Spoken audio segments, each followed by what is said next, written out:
Chapter 90. Palsu dan Nyata, 2. Rahel kembali ke lantai 6, anggota tim Black lainnya mengikuti. Mereka bertanya apa yang terjadi ketika mereka mengejarnya, tetapi Rahel hanya berlari. Apa? Ketika mereka tiba di lantai 6, mereka melihat 3 kadet berbaring di tanah. Mereka semua dari tim putih, dan tangan dan kaki mereka diikat, membuat mereka menggeliat seperti ulat. Apa ini? Anggota tim hitam bingung oleh adegan aneh ini. Kepala Rahel juga kosong, tetapi dia segera menyadari apa yang terjadi. Dia berpikir bahwa bahkan Kim Ha-jin tidak akan mampu menangani 6 taruna sekaligus, tetapi sepertinya dia salah. Rahel sih. Sepertinya situasinya sudah diatasi. Rahel menjawab dengan agak kagum. Pada saat itu, seorang spearman masuk dari sisi lain lobi. Itu Shin Jong-hak. Jong-hak gelombang. Petik 2. Yi Kyung-rak, salah satu kekurangan Shin Jong-hak, berlari menghampirinya. Melihatnya, Shin Jong-hak membuat senyum santai. Meskipun dia kalah dari Kim Suho, dia menghindari kerusakan parah. Setelah melarikan diri ke daerah perumahan lantai 6, dia menarik napas. Senang bertemu Anda. Shin Jong-hak berbicara kepada anggota timnya, lalu terkejut ketika dia melihat Rahel. Rahel membungkuk sedikit untuk memberi salam, dan Shin Jong-hak menyapa kembali dengan anggukan ringan. Jong-hak, kamu tahu apa yang terjadi di sini? Yi Kyung-rak bertanya sambil menunjuk kadet yang diikat di tanah. Shin Jong-hak menjawab dengan sangat tenang. Ya, saya menghilangkan 2 dari mereka. Petik 2. Segera, Rahel mengerutkan alisnya. Meskipun apa yang dikatakan Shin Jong-hak adalah kebenaran, Rahel berpikir dia mencoba mencuri pencapaian Kim Ha-jin.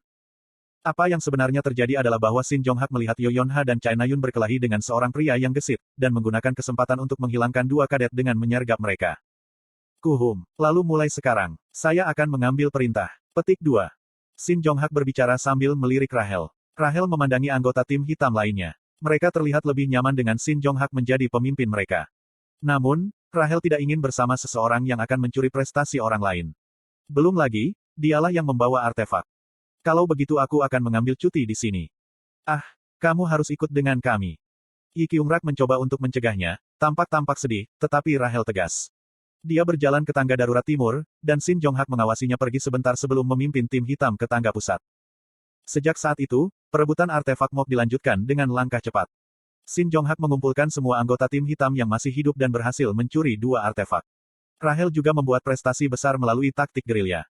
Di sisi lain, tim putih melindungi banyak artefak mereka meskipun dikejar-kejar oleh Rahel. Kim Suho menunjukkan kepemimpinan yang luar biasa dan mungkin, dengan aman mengangkut 5 artefak ke lokasi yang ditentukan. Berkat kinerja Kim Suho dan Chai Na-yun, tim putih keluar sebagai pemenang dalam pertarungan. Namun, Rahel dan Shin Jong-hak juga berhasil mendapatkan nilai individu yang memuaskan. Sebagai catatan, Kim Ha-jin, yang secara ajaib selamat dari serangan bersama Chai Na-yun dan Yo Yeon-ha, menghabiskan sisa waktunya bersembunyi di kamar mandi lantai 4. Petik 2. Kamar mandi lantai 7. Tomer akhirnya membuka matanya. Setelah bangun, dia menatap kosong ke langit-langit sejenak. Dia masih agak mengantuk. Benar, misinya.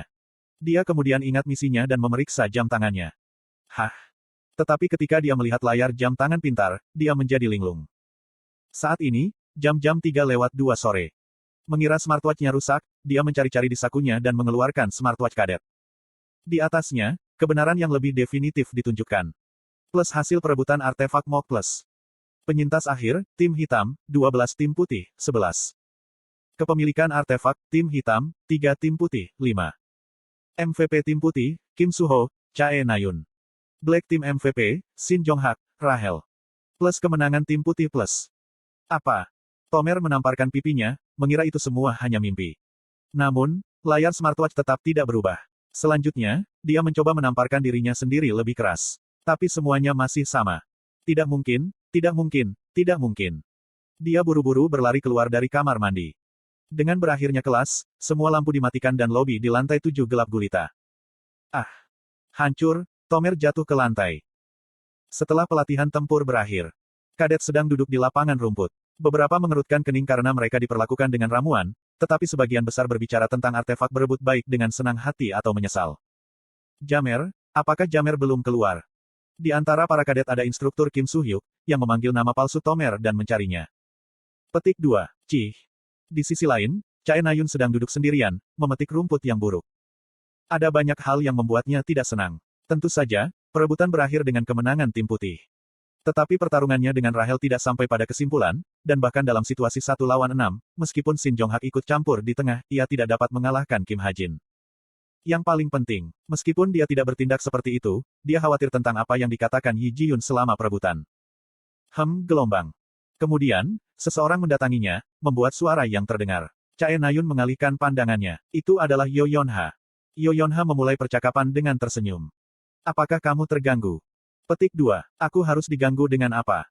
Chae Nayun menjawab dengan belak-belakan pada pertanyaan yang tiba-tiba. Yo Yonha membantah dengan anggukan.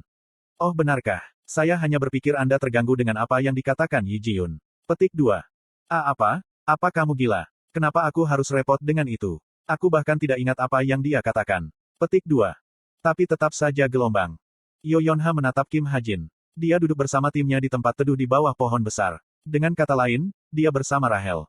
Yo Yonha berbicara dengan lugas. Kalau terus begini, dia mungkin akan dibawa pergi.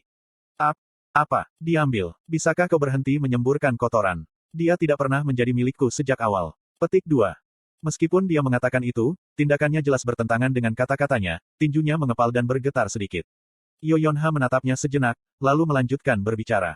Yah, aku juga tidak percaya pada desas-desus itu, tapi dia mungkin mencari orang lain karena kamu terus mendorongnya. Kemudian, tatapan Chae Nayun perlahan berbalik ke arah Kim Ha-jin. Dia melihat Rahel di sebelahnya. Chae Nayun mengerutkan alisnya dan memalingkan muka. Petik 2. Jika perasaannya berubah semudah itu, dia bukan tipeku untuk memulai. PF. Yo Yonha tidak bisa menahan tawa pada alasan Chae Nayun yang membenarkan diri sendiri. Chae Nayun tampaknya ingin membalas, tetapi Yo Yonha terus berbicara terlebih dahulu. Nayun. Apa sekarang? Antara Kim Suho dan Kim Ha-jin, siapa itu? Kamu, tidak seperti itu. Teriak Chae Nayun dengan wajah memerah. Gerbang para kadet terdekat jatuh pada mereka, tetapi Yo Yonha tidak berhenti tertawa. Lalu, apakah itu Jong Hak? Kamu gila. Dia bereaksi jauh lebih dingin daripada terakhir kali. Shin Jong Hak jelas keluar dari gambar. Agak lega, Yo Yonha berkata dengan perasaan agak pahit. Aku cemburu.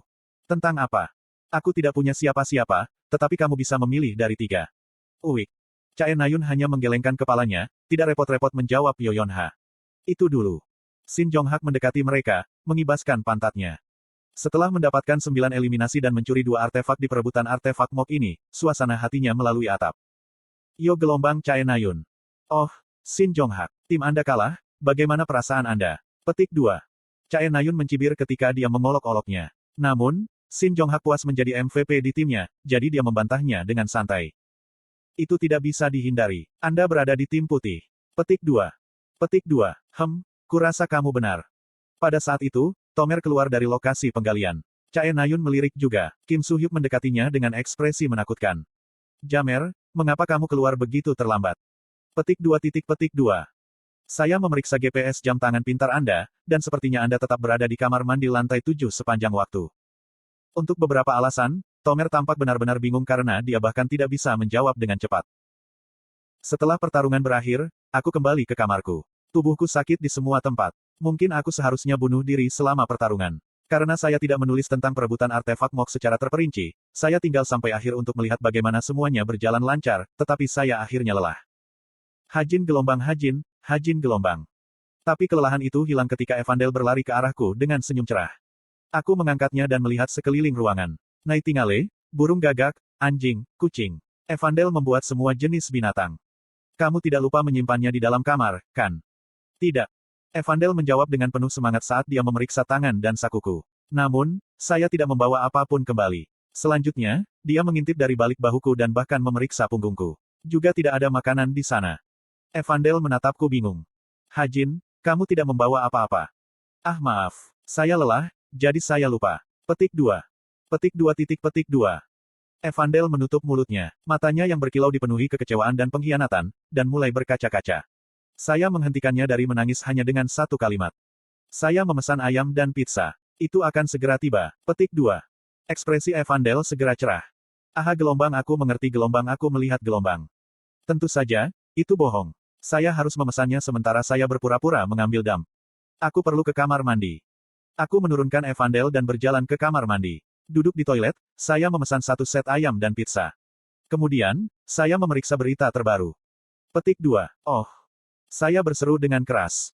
Akhirnya, berita yang saya tunggu-tunggu sedang tren di halaman depan. Guild baru Tuan Kuda-Kuda menaklukkan sarang setan Suwon. Tanggal 14 Agustus datang dan pergi lama sekali tanpa berita, jadi saya khawatir berpikir ada yang tidak beres. Tetapi setelah melihat berita ini, saya tahu sekali lagi bahwa saya kaya.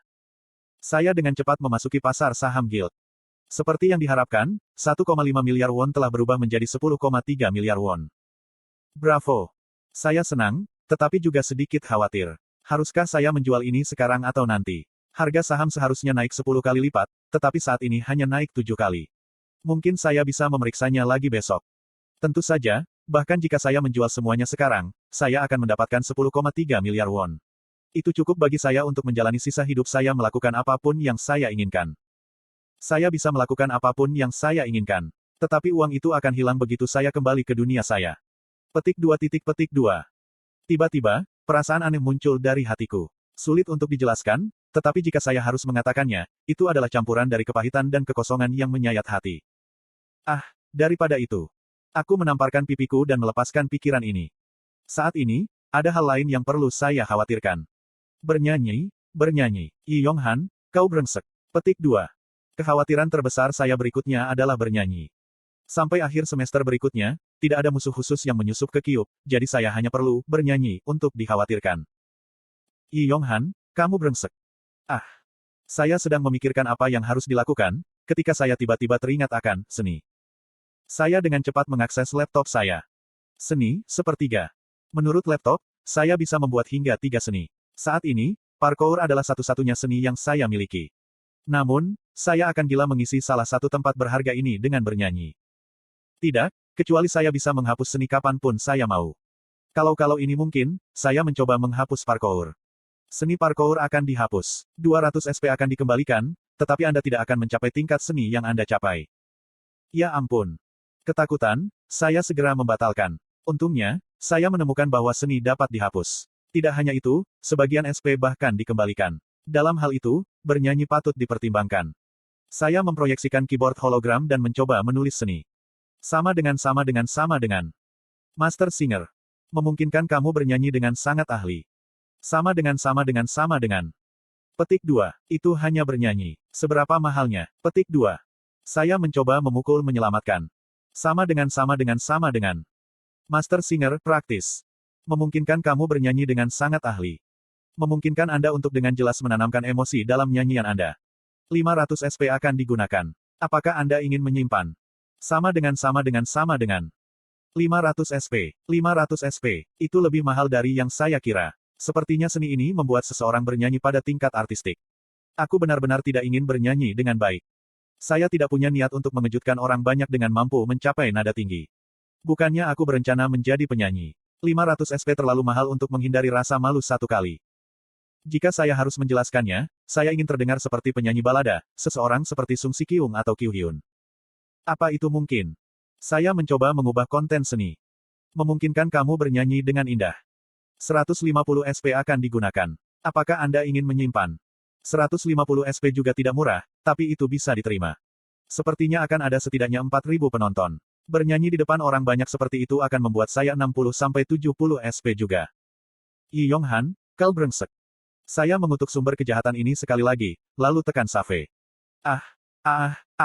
Oh. Petik 2. Saya mencoba membuat suara saat saya menekan leher saya. Hyo. Yodelei gelombang. Saya tidak bisa membedakannya. Tok. Pada saat itu, Evandel mengetuk pintu kamar mandi. Hajin gelombang seseorang mengetuk pintu. Hehe, kurasa ayam itu ada di sini. Petik 2.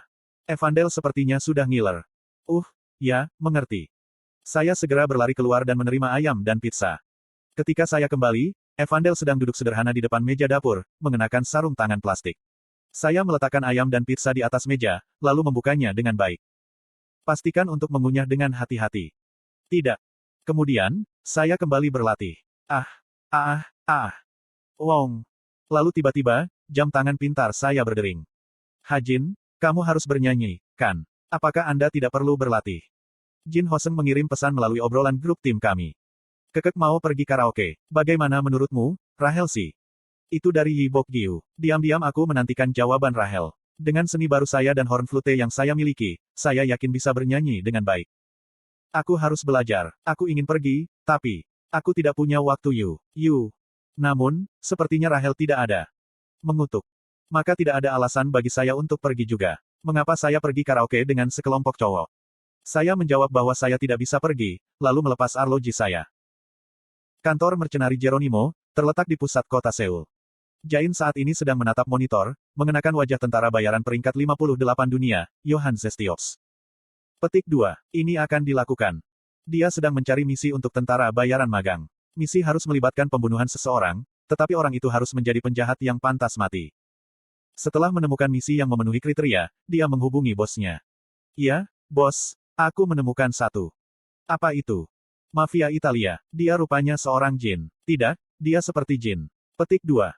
Tidak buruk. "Ah, tapi apakah kamu yakin dia menerima tawaranmu?"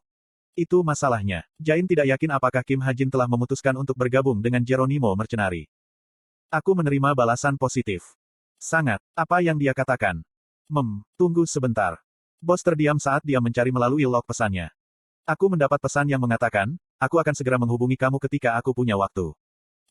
Aku pikir ini adalah jawaban yang sangat positif." Jain merasakan sakit kepala saat dia mendengar kata-kata bos. "Bos, kapan kamu mendapat pesan itu?" "Hari aku memberinya kartu nama kami." "Itu 2 minggu yang lalu." "Ya, jadi dia seharusnya menghubungi aku kapan saja sekarang. Jadi pastikan misi Anda sudah siap." Bos mengatakan apa yang ingin dia katakan dan menutup telepon. Jain menghela nafas dari lubuk hatinya. Apakah itu karena bos tidak pernah mengalami kehidupan sosial yang normal? Atau apakah dia seperti ini secara alami? Bagaimanapun, dia terlalu padat. Saya kira saya tidak punya pilihan selain melakukan apa yang saya katakan." Petik 2. Jain menempatkan misi pembunuhan mafia di folder, dikonfirmasi.